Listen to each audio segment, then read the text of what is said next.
Now, Israel has begun the trial of Palestinian protesters Ahed Tamimi. The Palestinian teenager came to limelight after she was filmed slapping and punching two Israeli soldiers in December. The soldiers didn't react then, and Tamimi was later arrested. She is being tried in an Israeli military court.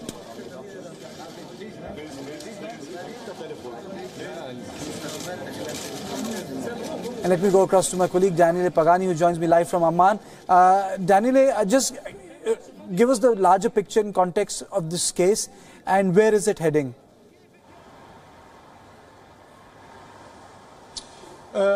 First of all, let's update our viewers and say that the military court, the Israeli military court, who is currently conducting the trial against Ahed Tamimi, adjourned the case up to the 11th of March. Ahed Tamimi, now 17 years old, remains in jail, in custody, up till the 11th of March, which means that she is entering the third month of detention.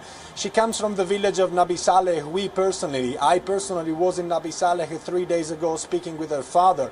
What happened is that after she knew that her little cousin, 15 years old, was hit by a rubber bullet, obviously fired by Israeli forces in the village of Nabi Saleh, slapped and attacked a fully fledged Israeli soldier trying to enter her house, trying to control. She belongs to a family, the Tamimi family, an extended family which is very much part of the anti-Israel resistance in Palestine.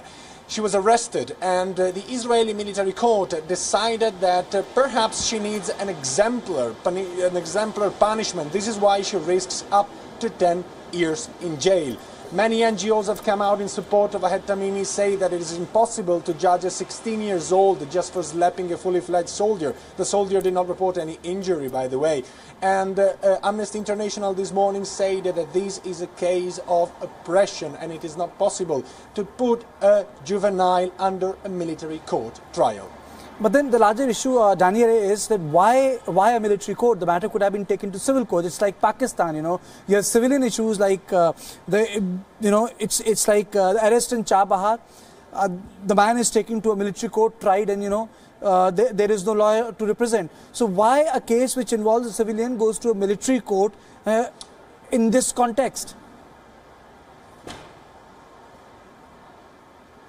You have to put it into context in the Israeli-Palestinian context. Attacking the Israeli Defense Forces during their duty means that you can be punished under a military court. In fact, several NGOs, human rights NGOs like Amnesty International from the United Kingdom said that it is absolutely not correct, because as a matter of law, basically she is she is under trial, and the person conducting the trial belongs to the same Israeli army that she was attacking. So this can be a case of impartial judgment. There is definitely a risk of impartial judgment. This is what happens. This trial is also a symbol of the struggle between Palestinian and Israeli forces.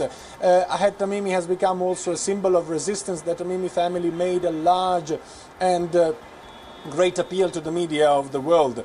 It is also worth reminding our viewers that the judge, the Israeli judge who's conducting the trial, decided to close the door of the trial despite the presence of many journalists and activists from international organizations who wanted to follow openly the trial. The judge said that he took this decision to protect the safety, because he thought that it was not healthy for a juvenile to face such a stress.